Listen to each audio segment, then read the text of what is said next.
ari amahoro Imana itanga, hakaba n'amahoro y'imitsima. Ay'imitsima uyabona babetesheje, ay'Imana uyabona niyo batabetesheje.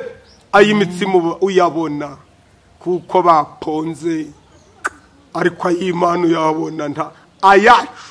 Urugero rwa nyuma nguhaye, niyo mpamvu umuntu waciye asenze iminsi 3 ataha arabyina, iyo amaze 3 atarya niho ataha arabyina, kavuga ati ubuntu bw'Imana butangaje nibwo bankuyeho.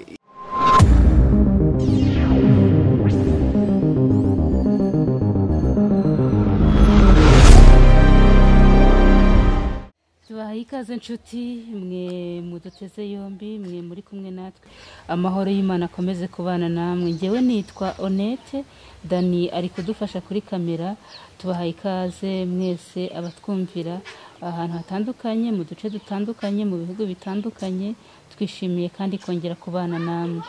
Nkuko bisanzwe kuri iyi channel duhura tubazanira ibintu bitandukanye, ariko ijambo ry'Imana, indirimbo, ibiganiro bibafasha gukomeza kunguka mu bwenge. Uyu munsi rero nkuko bisanzwe turi kumwe n'abakozi b'Imana, nkuko dusanzwe tubabazanira abakozi b'Imana mukunda, abakozi b'Imana bariho amavuta y'Imana.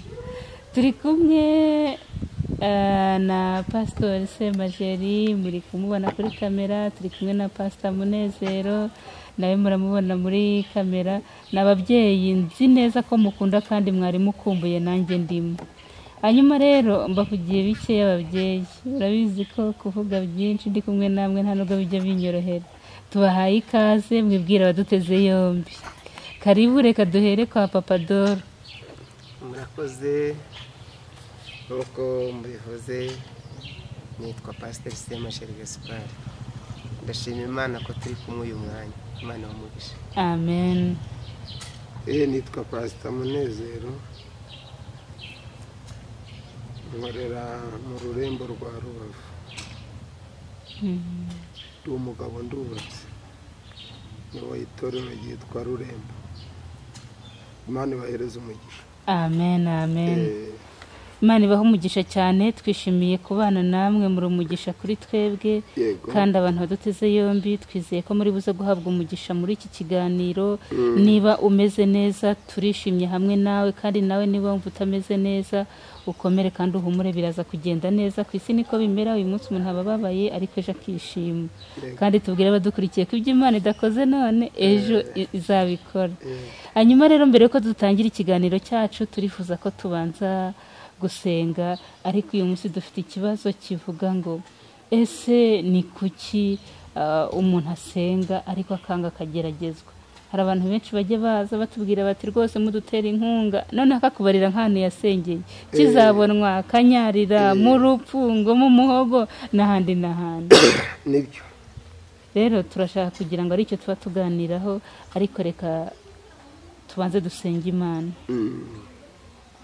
Pastor Munezero. Imana Data wa twese uri mu ijuru, yo haleluya, haleluya, kandi ni wowe uzawusoza. Uri itangiriro ry'ibyo turimo, uri n'iherezo ry'ibyo turimo. Ni wowe uzi ibikwiriye umurimo, ni wowe uzi ibiwica, ni wowe uzi n'ibyawukiza. Kubw'ibyo uduha amagambo yo gukiza abawukora n'umurimo ukire, n'abawukora bakire, natwe twikizanye nabo. Mu izina ryawe Yesu urakoze. Amen. Amen, amen. Nkuko nari mbivuze, navuze ko uyu munsi turi buze kuba twibaza duti kuki Imana yemera ko umuntu asenga ariko akageragezwa. Yego. Agasenga ejo ugasanga inzara yamuriye, agasenga ejo ugasanga inkweto afite yahengamye, ugasanga uburwayi bwaje, kandi we nkuko ababyivugira ngo yakoze iyo bwabaga. Kuki Imana ibyemera? Ubwo mbega abasenga ngo atagerageza, niko bamwe bashobora kuba basenga ngo ibyo bitanga ibigeragezo bishire, umuntu usenga abeho mu mahoro. Ubundi hari abantu baba bumva ko iyo umuntu asenga egari kubaho mu mahoro nta kibi. Yego. Ubwo azabehe azabe mwisi izira ikibazo. niba ino ari mu mahoro ubwo abasenga ngo azabe mu yihe se kwiyi arimo ashaka kwitagira akabazo na kamwe kandi Imana ikabitubikiye isi itagira ibibazo ubwo iyiduhe kare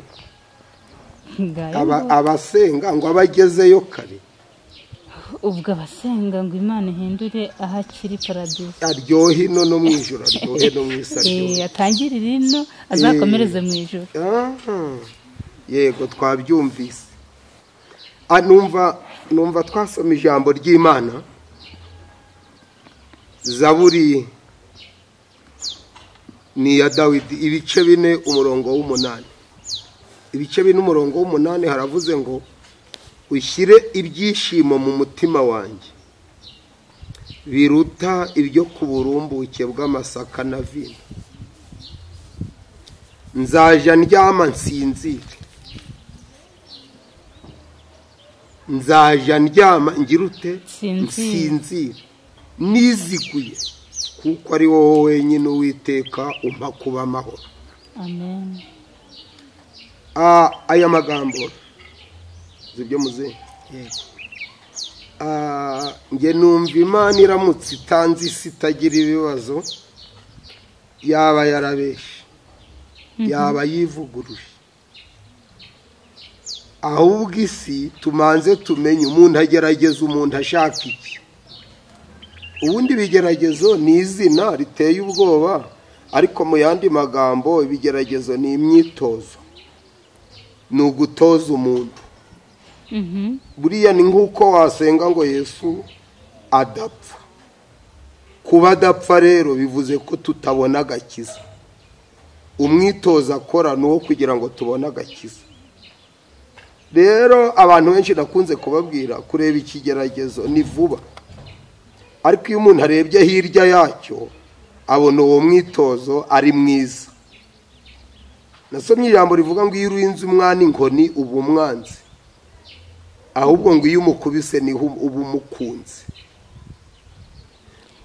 uwo ukunda uramuhana uriya nawe ubyaye abana iyo ugeze ku mwana utari uwawe ari mu muhanda umukuramo ukigendera ariko iyo ari uwawe nimuhira ugerekaho inkoni birya ntaba ari urwango ariko buri uwo mwana abona urukundo ryari abona urukundo iyo amenya icyo wamurindaga iyo avuze ngo bankubise bandindiki amenya ko wari umukunzi iyo urekeye umwana mu muhanda rero imodoka ikamugonga utamukubise ngo avemo bakwita umugome niko mwabyumva hari mubyeyi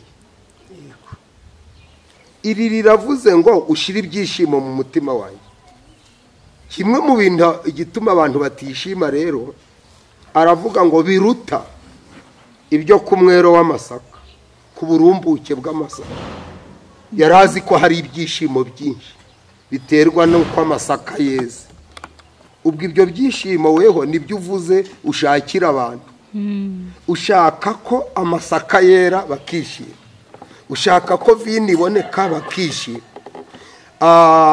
amashyo akororoka bakishima uyu munyamasengesho we rero aravuze ngo ndashaka ibyishimo niyo amasaka ateze nkishima abo rero bakeneye kumva ayo makuru bamenye ko hari ibyishimo Imana itanga bitava ku burumbuke bw'ibiri mu isi bisaba gutura mu kindi gihugu kugira ngo ukunde iryo jambo ni ibyishimo bitava ku burumbuke bw'isi ibyishimo bitava ku burumbuke bw'isi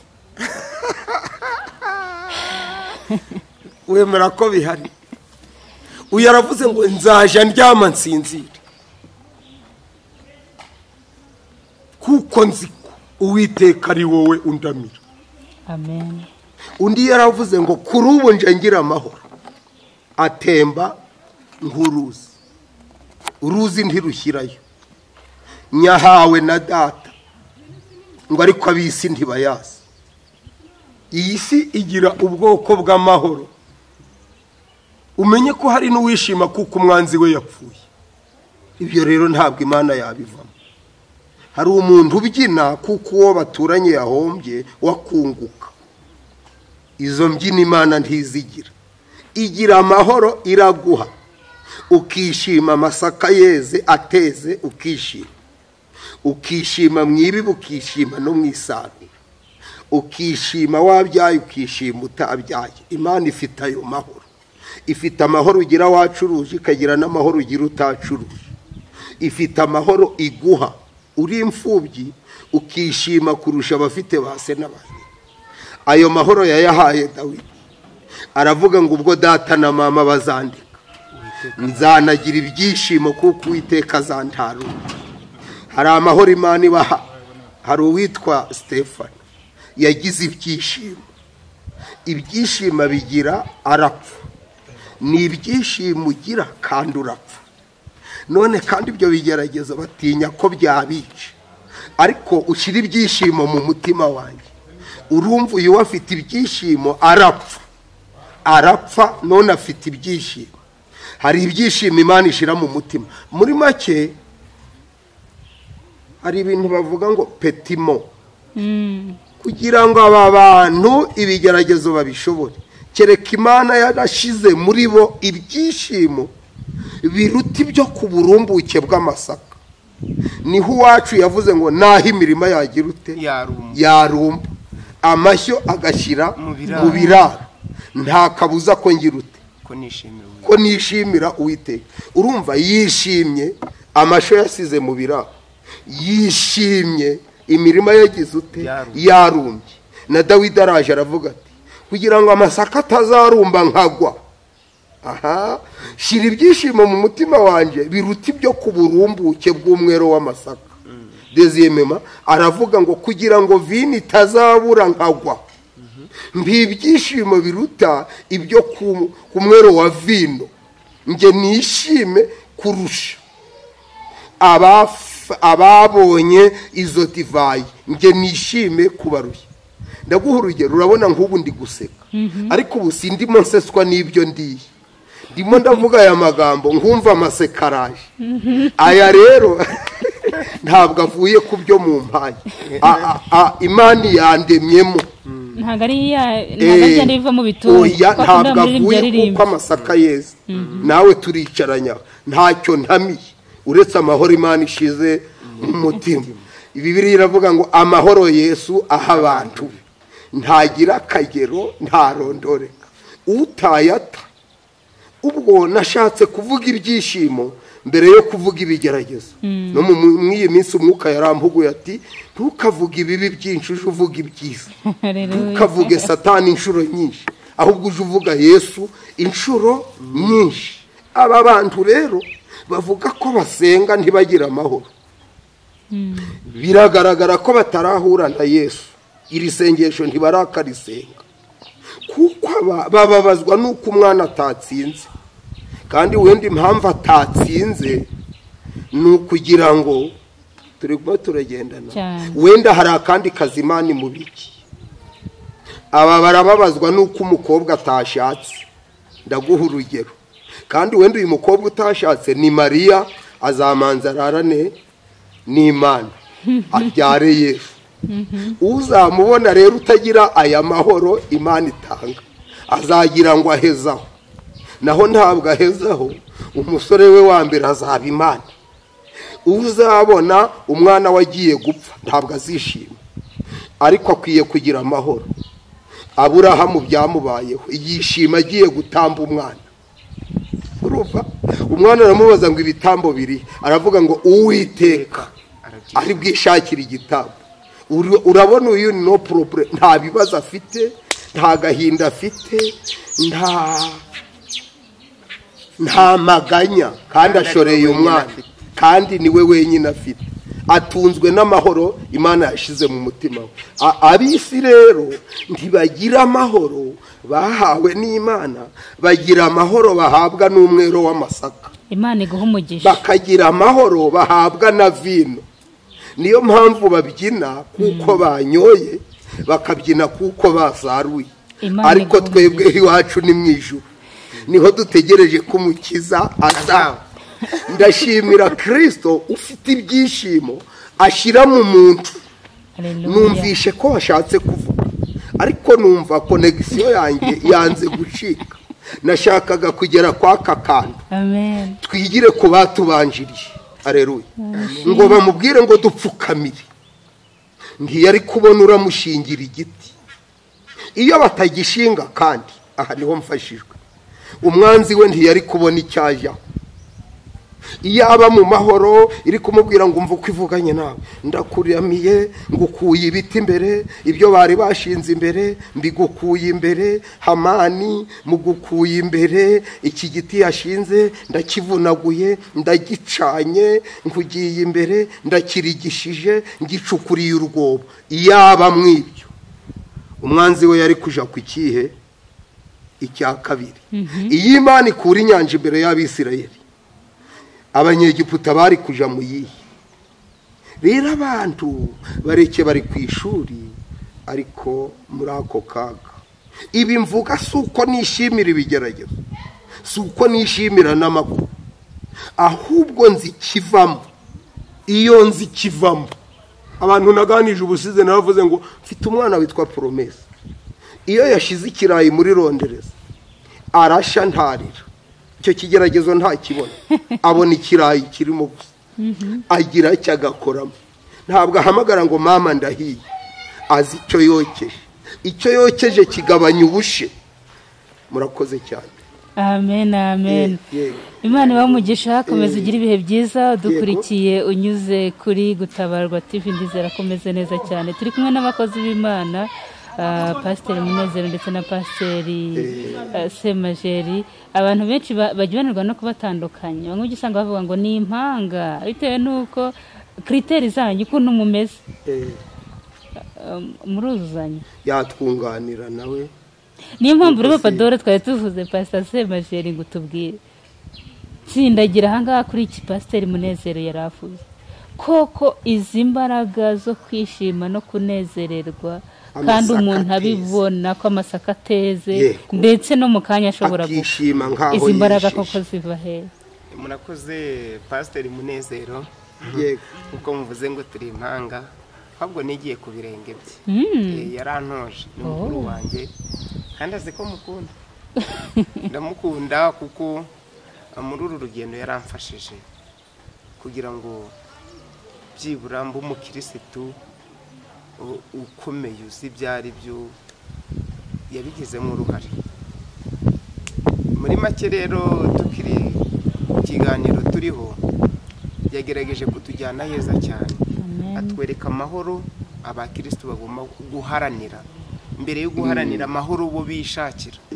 Kuko Yesu n'ubundi atwigisha muri yasengesho ry'umwami wacu, yaravuze ngo ako gatsira hari amahoro bashaka, hari amahoro hari n'amahoro Imana, hari n'amahoro Imana ishaka. Ni ukuvuga ngo Yesu ni nabwo yigisha abigishwa be gusenga.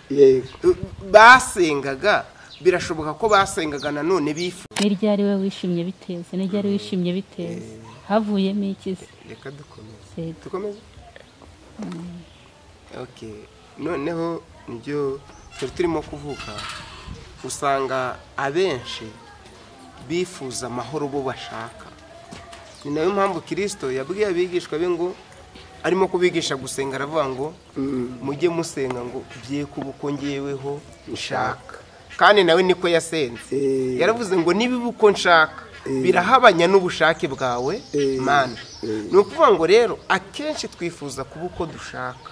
Noneho twaba tutabaye uko dushaka, tukabibona nk'ikigeragezo, kandi kubuko Imana ishaka ari byo bibitse inyungu nyinshi kuruta inyungu twabona twe bibaye uko dushaka. Icya kabiri, Pastor wanjye avuze neza cyane, atubwira amahoro atemba nk'uruzi abisi badafite. Mbabazwa nanone n'abitwa ko bajya iwacu badafite ayo mahoro. Ugasanga nk'uko mushumba yabivuze, umuntu ajyanwe mu butayu no gusenga ngo kanaka yimuke, ngaramubangamiye. Umuntu akajya kwiyiriza ubusa ngo ari kugira ngo umwana we ngapeti ngiboneke yibiryo. Ugasanga umuntu yavuze ngo umwana we ngo yatsinzwe, kandi byibura we n'umwana we naragerageza, we n'umwana we ntabu wa mbere, ariko nanone amanota afite si mabi, ariko kuko umuturanyi we umwana we yabaye wa mbere, rwose Yesu uriya mwana utarakebwe ntazongere kunyurira ku mwana, kandi ayo manota umwana azana ntibizatuma umugisha data yateguye kumugeza utamugeraho.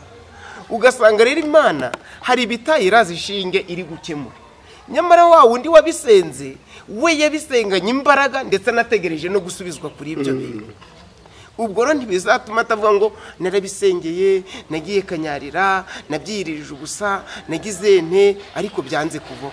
Muri make hari ibyo Imana ibona ko bivaho, hari n'ibyo Imana itaha umwanya ngo biveho, kuko n'ubundi bibona ntacyo bitwaye. Ikindi, ibigeragezo byemewe noneho yo yemera ko bikuzaho. Nizere ko turimo turaganira namwe, ariko nizere ko ibutabikora utarize rwose. Honete uri umunyamakuru, ariko nizere ko wabanje kwicara ku ntebe y'ishuri kameme. ni ngombwa ni wicaye ku ntebe y'ishuri. Uyu kameramani utiyoboye muri aya mafoto, muri ibi biganiro turimo, yabanje kwiga. Ibyo utize wabigiramo inararibonye. Imana yemera ko abantu biga. Uzareba umwana iyo agiye ku ishuri bamukurura gutya anagenda ari, kuko biba bimubangamiye. Ariko ishuri riravuna, niba ari ikintu kivuna. Nanjye ndi umunyeshuri ndiga, ishuri riravuna, ariko burya umuntu agira umumaro mu byo yize. Turabyumvikana. Ntabwo wajya kwigisha isomo utize. Yemera ko umuntu ageragezwa kugira ngo azagirire umumaro abazageragezwa nyuma ye, kuko ni ishuri yize. Niba warize ubuganga, ntabwo uzajya guteresha amashamba. Niba warize ubugoronome, ntabwo uzajya muri sipo kubaga abantu. Ni ukuvuga ngo yemera ko tugeragezwa kugira ngo tuzahumurize abazageragezwa nyuma yacu, kuko ibigeragezo ni ishuri umuntu yiga kugira ngo azagirire umumaro abazaryega. Ijambo ry'Imana riravuga ngo ubwo yageragejwe ubwe. Ninde? Yesu Kristo. Ubwo yageragejwe ubwe abasha gutabara n'abageragezwa bose. Ariko agacomekamo n'akandi kantu ngo abageragezwa uko Imana igize ite ishaka. Hari abageragezwa uko idashaka. Nibo byabigerageza Munezero yavuze, umuntu yabona ahembwa 200 akumva ko Honete ahembwa 500 akavata Uwiteka. Twariganye naramurushaga ninuza Yesu, ibi bintu wabikoreye iki? Kuki nanjye ndahembwa nka ya Honete, cyangwa ngo nanamurushe ko nabagana? Ubwo subwo icyo ni ikigeragezo. Abageragezwa uko Imana igize ite ishaka. Dufite abantu bageragezwa uko idashaka, bo ubwabo bagakereye ibigeragezo kandi bakabishyira hariya, banabikwereka bakabidefanda, ugasanga nibyo. Muri make tugomba kwemera niba ari ikigerageza Imana idushyizemo, ni ukugira ngo tuzagirire umumaro abazageragezwa nkatwe. Urugero, umukobwa washatse afite imyaka 21, yahumuriza umukobwa umaze imyaka 40 iwabo atarashaka? Anamuhumurije amubwira ati weho ko washatse, ko baye ukigeza ku mwaka wo gusezerana ukabona umugabo, uzubukumi buryana gute? Kandi abamubwije ukuri. Ariko washingiwe afite 45, guhugurwa 40 aravuga ati mva ceceka, njyewe nashingiwe ndengeje imyaka 5 kuri iyo ngiyo ugize, umva icyankomeje. Haleluya. Ahita yikiriza amen, kuko abonye umusumba mu masomo yize. Yego. Niba urugero katwigeho, nkanjye naraburaye, kandi icyo gihe mburara nabonaga Imana inyanze, nkumva ari umutwaro yampaye. Ariko ubu ngubu guhumuriza uwaburaye biranyoroheye, kuko ni ishuri nize. Ntabwo rwose iyo waburaye ugomba gusenga Imana ukihangana. Ahari ijoro ryararira umuntu, bwaca mu gitondo impundu zikavuga. Ubu nahumuriza uwaburaye. Ubu jye naraye ahadakwiriye, mu nzu mbi, aho ntabasha kubona n'urugi. Ubu rero gusanga umuntu arimo kurira Yesu, inzugi zo hagati Yesu ntazirimo, nabwo niyo nangwa nawe ufite urugo kinga ku muryango imbere n'inyuma. urakoze cyane, Imana iguha umugisha. Twibutse abadukurikiye ko muri kumwe natwe munyuze kuri channel yitwa Gutabarwa TV. Mwibutse niba utarakora subscribe, iki ni igihe cyiza cyo kuyikora kugira ngo ibiganiro tunyuzaho, indirimbo zihimbaza Imana bizajye bikugeraho mu ba mbere. Nitwa Onete, turi kumwe n'abakozi b'Imana, ngira ngo urababona hano kuri kamera. Turi kwibaza duti ni kuki Imana yemera ko umuntu yikunda, umuntu yisenga, umuntu uvuga ijambo ry'Imana, umuntu uba muri korali, kuki Imana yemera kugeragezwa? Pastor warubaye nk'ubikomozaho, ndagira ngo tugana no ku musozo turebe nabahe bantu bo muri Bibiliya bagaragara koko banezerewe, bagakiranuka, bagakomeza kwishima kandi amasaka ateze. Hanyuma kugira ngo tuvuge ibintu koko bifite n'ibimenyetso, abantu batagira ngo ni amateka gusa turi kubazanira, kuri Pastor Munezero, ni ryari wigeze wishima amasaka ateze? Semajeri yarabikomojeho nawe. Wongere rwose aho hantu nuhagire uhahagarare cyane. Ni ryari byaje amasaka ateze? Ni ryari wishimye uri kubona ko mu gitondo bishaka no kurangira ubuzima bugahagarara? Karibu. Reka duhere kwa Munezero. Pasiteri yakomeza agenda avuga mu kanya. Yego. Ingero nkeya Bibiliya igaragaza ku buryo ari ahantu twafata nk'icyitegererezo. Ubutumwa bwiza uko bwanditswe na Yohana. Ibi bintu byacu bikora iyo umuntu azana ibimenyetso mu byanditswe. Naho iyo umuntu avuze byinshi yikuyemo, amakomantere aba menshi. Yohana 9:3 Yesu arabasubiza ati, uyu nta cyaha yakoze cyangwa ababyeyi, ahubwo ni ukugira ngo imirimo y'Imana yerekanirwe muri. Iki ni igisubizo ushira isi yose. Amen. Ngaya amasengesho wambajije y'abasenga bakabona amakuba. Ngibi byo wambajije uti bivaye. Ibyo ubajije ku bwa Yesu nibyo bamubajije. Akigenda abona umuntu wavutse ari imvubu. Abigishwa baramubaza bati, ibi byaturutse? Si icyo kiganiro turiho. Ese basenze nabi? Ese ntibakizwa? Ese ni nyina? Se muri famiye yabo harimo umunyabyaha? Afite karande? Ese ni karande? Ese bi kugira ngo bireke ko yahumye? Wewe uri mumbwira abageragezwa bahagaze kugira ngo noneho nkubwire mu buryo bwuzuye bwimbitse, bikuje mu mutima, bikugere mu misokoro, kugira ngo n'uwo muzahuru uzakimubwire. Kristo uvugira muri iki aduhishuriye iri jambo. Uyu we yahumye ataragera kuko yavutse. Barimo baravuga ati se yacumuriye mu nda. Nangwa n'aba bumbwira bajya kanyarira bo barahagaze, wenda bafite n'uwo bateye ibuye. Nangwa n'abumbwira weho ntubazi, wenda bafite n'uwo bafashe ku ngufu. Kuko hari ibintu bita ibigeragezo naho hari inkoni, nabyo tuzabiganira ubutaha. Ntabwo imibabaro yose iri ku isi. Ikigeragezo ni ikintu nesha ukazabona ubwana, naho inkoni ni ibigushira mu gakiza. Kangu usubirire yo ubyumve neza. Inkoni ho igukubita igushoreye ngo uje gukizwa. Ingoma za 2:15 haravuga ngo ariko babonye amakuba bagezeho, hari abantu batakizwa utabakubise. Ndaguha urugero nkabujya nka Sawuli.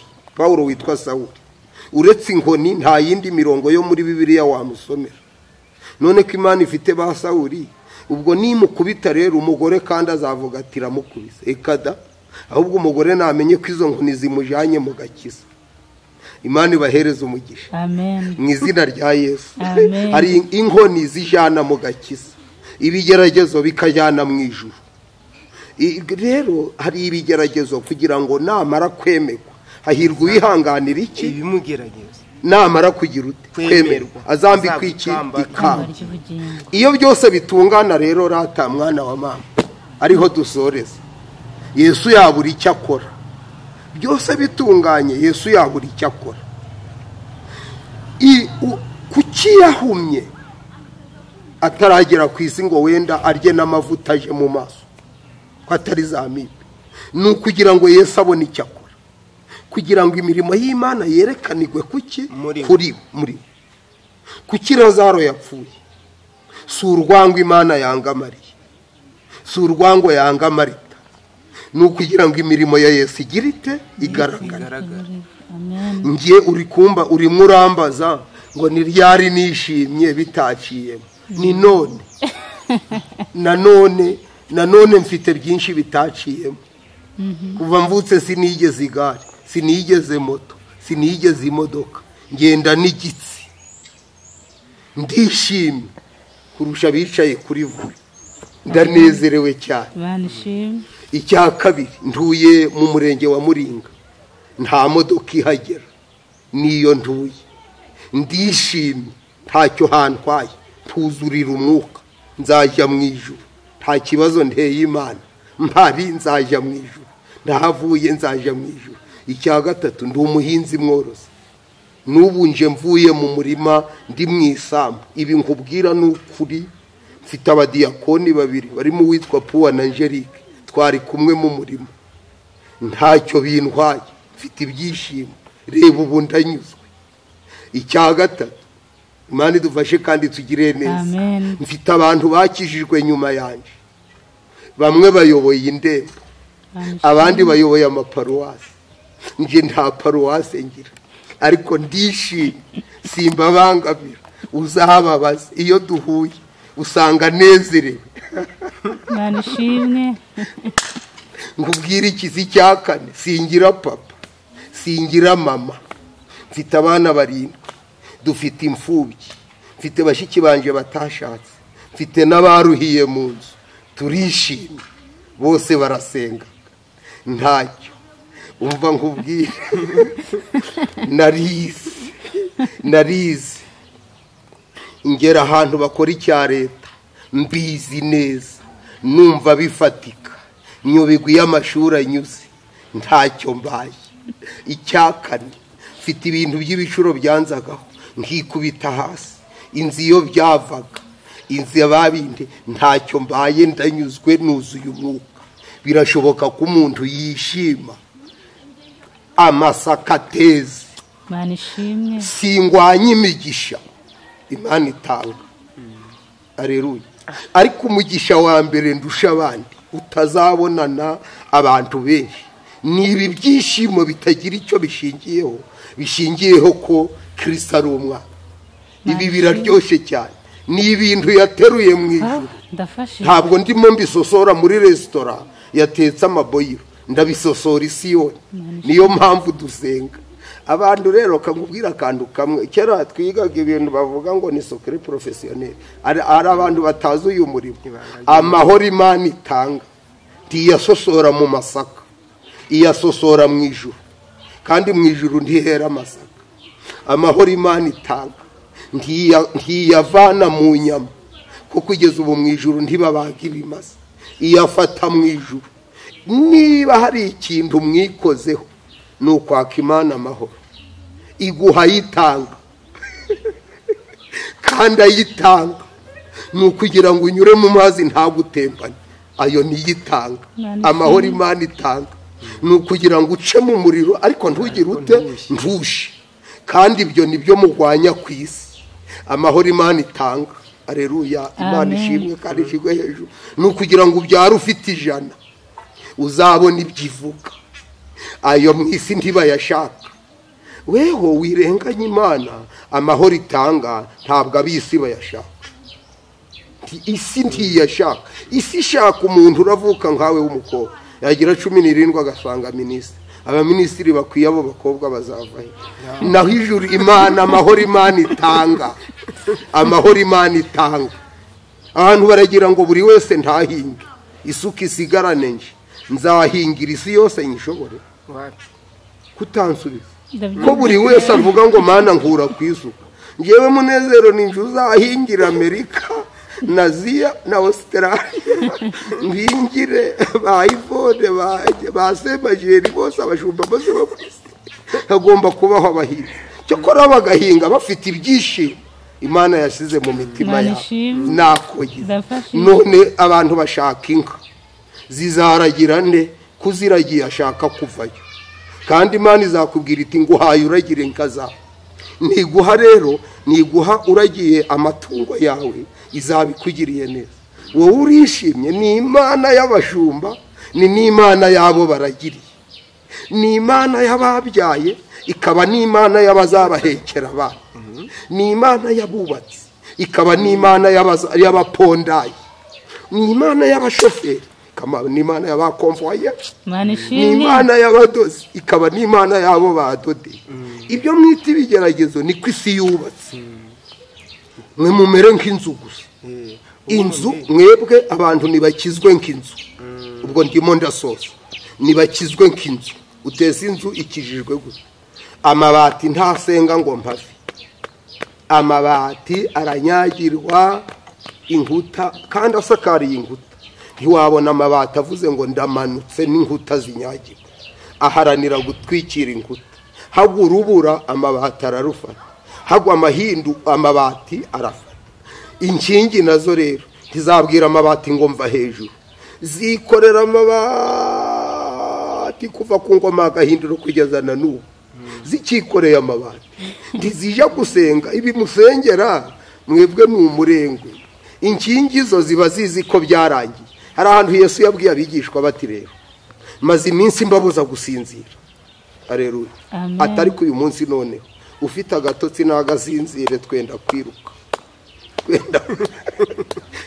tusinzira noneho musinzire mugiye kumara igihe mudasinzira imana yaduhaye urugero rukomeye ibwira Yesu ngo ibwira Yosefu ngo hungisha umwana na nyina ko Herode ashaka kugira kumwisha abisi rero bashaka kuba agerageje bisapfa Dawidi yatubereye intangarugero iyo wavugaga ngo umwanzi we yapfuye yarariraga abisi bashaka iki ku mwanzi wabapfa Aburahamu yishimye mu buryo bukomeye Nowa yarishimye asigaye ku isi wenyine reka nkubwire Esiteri yishimye ari mu bunyage aberayo umwami aravuga ngo ni Imana yabishatse Rusi yishimye ari umupfakazi batisubirayo ntitubyara ati mfite ibyishimo ndahabwa n'urubyaro biri mu mutima abonerayo Bowazi ubuze ngubwire ngo iki mwana wa mama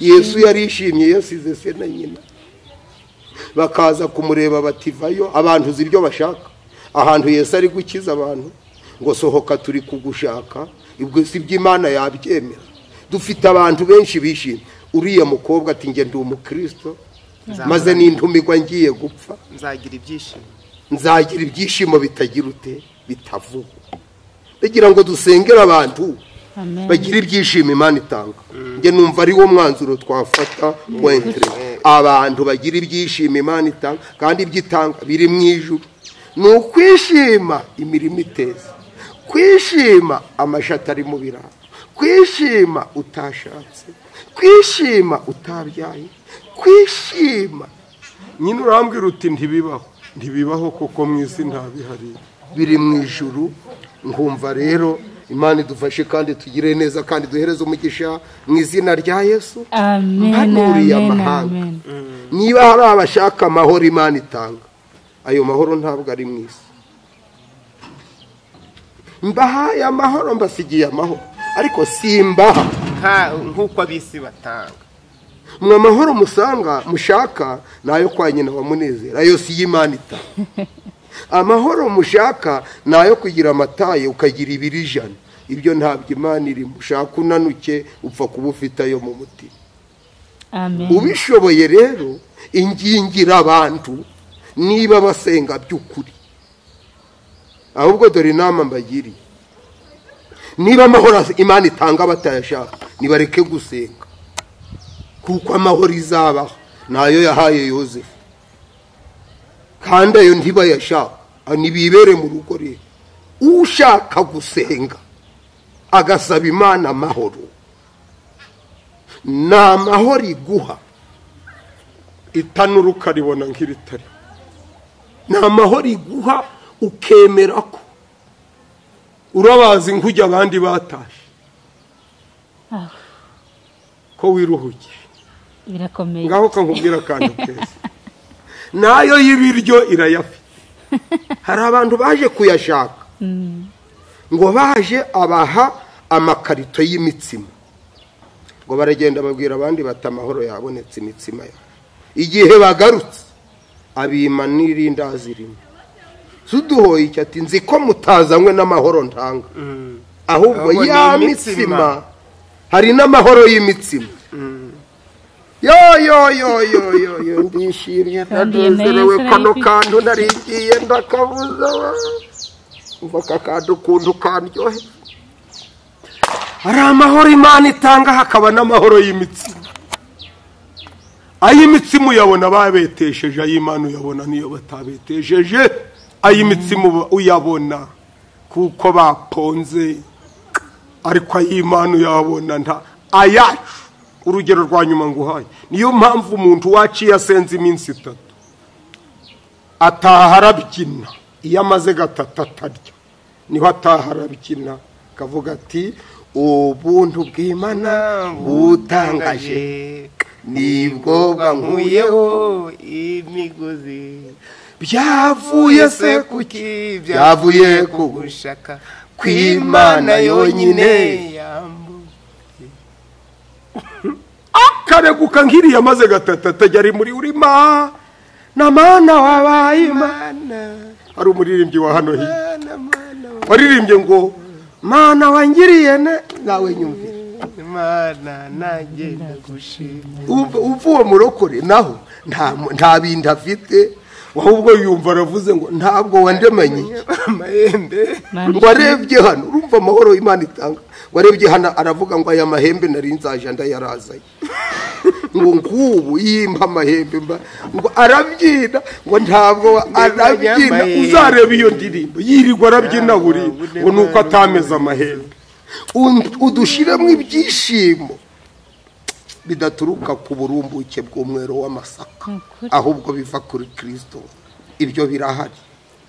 numva twasenga Imana ikaduha ibyo byishimo. mbere yuko dusenga niyo mpamvu uriya muririmbyi yaririmbye ngo amahoro Yesu abantu be tagira akagero ntarondoreka, ajya humuriza abayafite.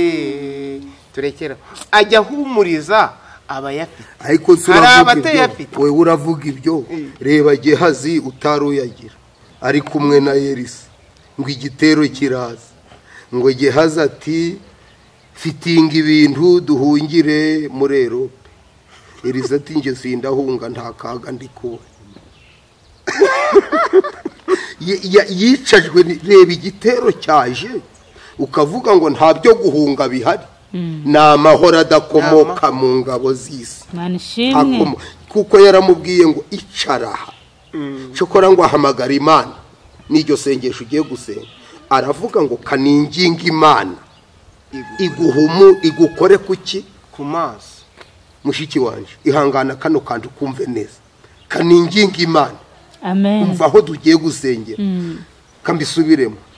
umugaragu wa Elisa yaravuze ati turashize. Elisa ati ntacyo turaba uyu munsi.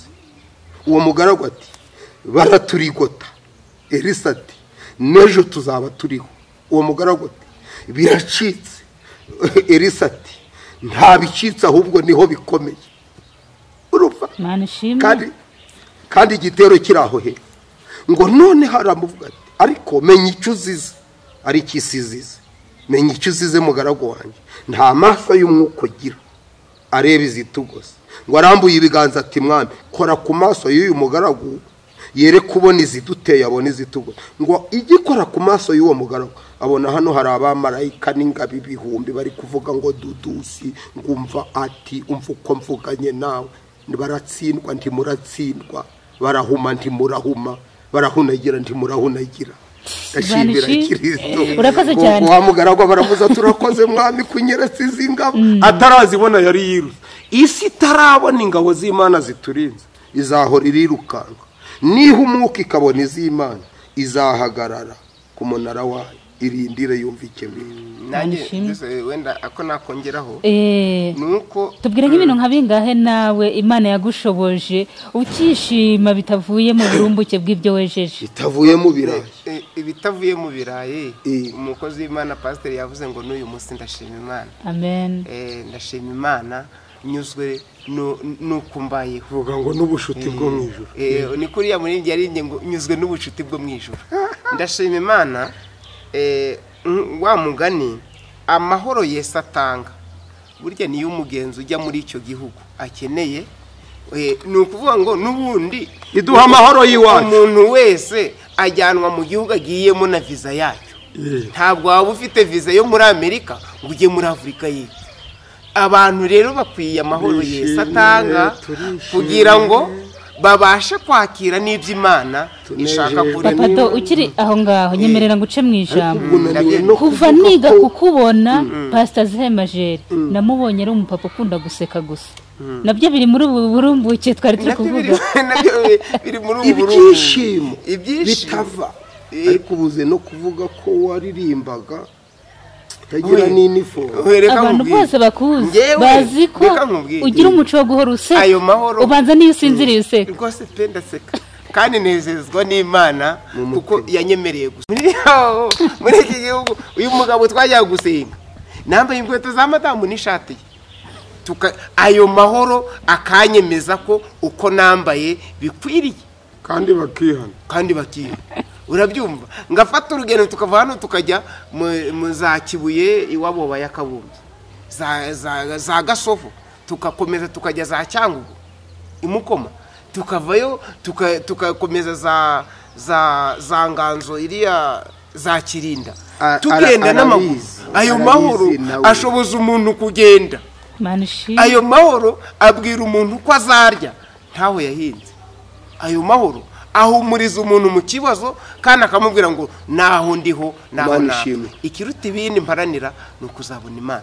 Ariya mahoro iyo uyafite agutinyura ibibazo akakwereka ko n'ubundi iwacu atari ina iwacu ari hehe ari mu ijuru. Niyo cyashobozaga Elisa kubwira Gihazi ngo gihaze ntacyo turaba. Gihazi ati tugende turashize. Ariya mahoro atinyura umuntu ibyo abandi batinya. Aho umuntu ibyiringira abandi batakaje isi. Yereka umuntu igihugu azajyamo abandi baramaze kubona ko nta gihari isi. Ni ukuvuga ngo rero bariya bageragezwa uko Imana ishaka n'abarimu ishaka bo kuzakora umurimo wayo mu gihe kizaza. Murakoze cyane Imana ibaha umugisha. Iyi sije iraryoshye ni munyemerera ubutatu zongere tuyigarukeho tuzayigarukeho. Isi izize. Iki izize guhuma. Isi ntibona ingabo zo mu ijuru. Ibona izo mu isi gusa. Wenda nanjye aka kantu hari akantu nari nibagiye gato. Tuzayigarukaho ntibyashye. Maze iminsi ndimo kugira. Hari ahantu nasomye hano mu kuva 28 kwa 36 kuza kuri 42 handitswe amagambo ngo berejwe Uwiteka. Aberejwe Uwiteka yavuze n'imyambaro bagomba kwambara. Avuga ingofero, avuga imikandara, kugira ngo nyakubahwa pasiteri wareba iwe yakomeza. Havuga imikandara, havuga ingofero, havuga amakanzu. Ariko ageze kuri bene Roni sabatambye se sitwerejwe Uwiteka se turabatambye bera ubwami bw'Imana yacu. Ageze kuri bene Roni aravuga ngo rero bazambara amakanzu ariko munsi y'amakanzu muzabadodere n'amakabutura. Amakabutura avuye mu rukenyerera akagera mu mavi. Umva bambaye amakanzu ariko bagomba n'iki n'amakabutura kugira kuko aho bari umuyaga ubasha guhuha. Turacyaraho shitana kigeza imyambi, turacaho umuyaga uhuha. Mu minsi yashize uziko corona yateye abantu bambaye amakanzu wajya kumukuma umuntu ari kuri kunkoti si turi muri corona se naho umuyaga wahushe ikanzigirite irazamuka. Muri dufite abantu bashaka kwambara amakanzu ariko badashaka kugiramwe amakabutura. Iyo umuyaga uhushe umuntu yambaye ikabutura usanga uko yari ari mu munezero no mu bibazo nta kibazo ageze afite, uko yari arafite umugabo no mu bupfakazi yakomeje kuba umuhamya w'ijambo ry'Imana.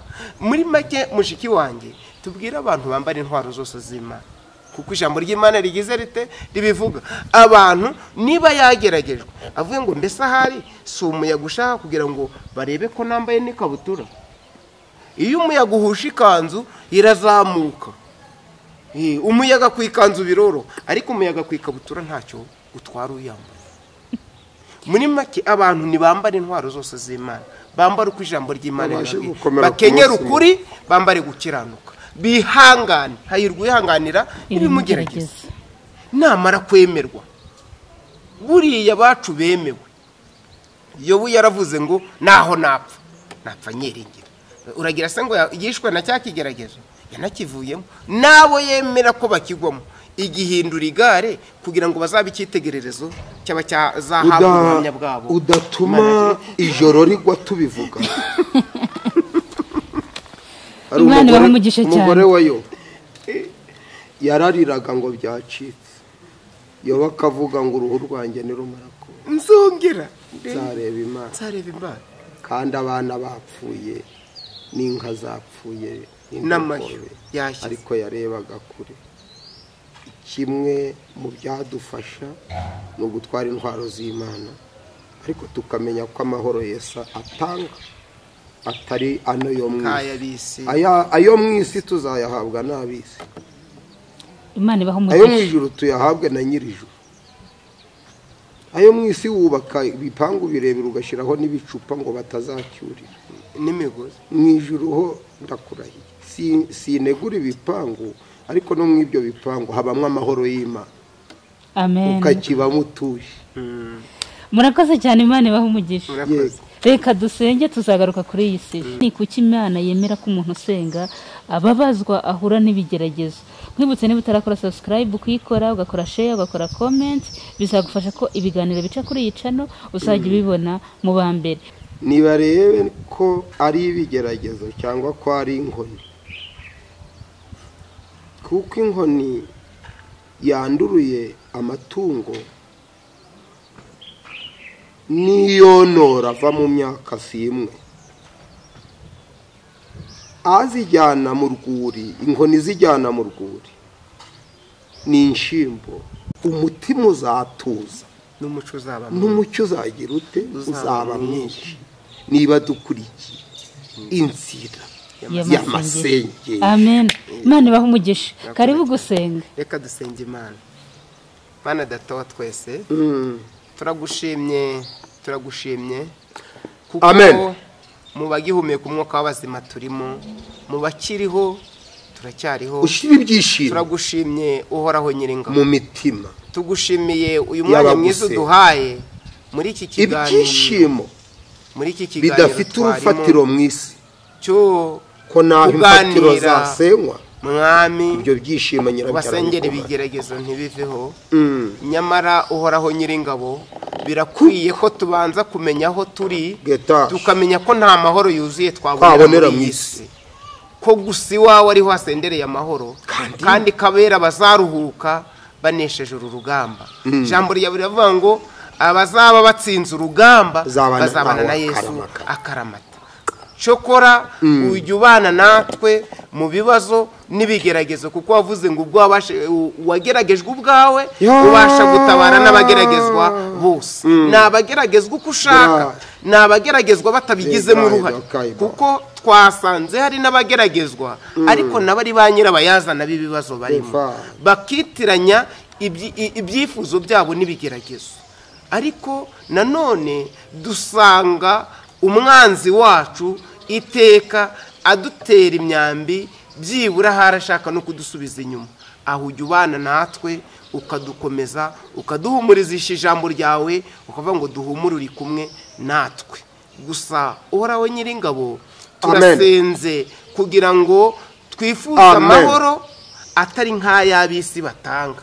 Twifuza amahoro akwiranye n'igihugu, twahamagariwe kujyamo. Ibyishimo Twifuza amahoro bitava ku atwishimisha mwero w'amasaka. twapfushije, amahoro Ibyishimo atwishimisha biva mu mavuta turwaye, y'Imana. amahoro atwishimisha Ibyishimo biva dufite ku ibibazo. Mana. Kandi twibuke ko ibyishimo biva mu neza masezerano, ibigeragezo bishobora no kuba Ibyishimo ishuri biva mu ijuru. kugira ngo uzabitsinda Ibyishimo azagirire biva mu umumaro bwami bw'Imana. abaziga iryo shuri nyuma ye. Uwapfakaye ahumuriza Ibyishimo. abapfakaye nyuma ye, uwaburaye ahumuriza ababuraye nyuma ye, uwahuye n'uburwayi runaka ahumuriza ababurwaye nyuma ye, kugira ngo no muri ibyo bibazo bakomeze bahimbaze Imana. Urakoze Mana, duha umugisha, umugisha umujakazi wawe na mwene data, umugisha umugaragu wawe umushumba, turi kumwe kandi twese utugirire neza, udushoboze guhirimbanira gushaka amahoro atangwa nawe. Urakoze Mana, mu izina rya Yesu, amen. Amen.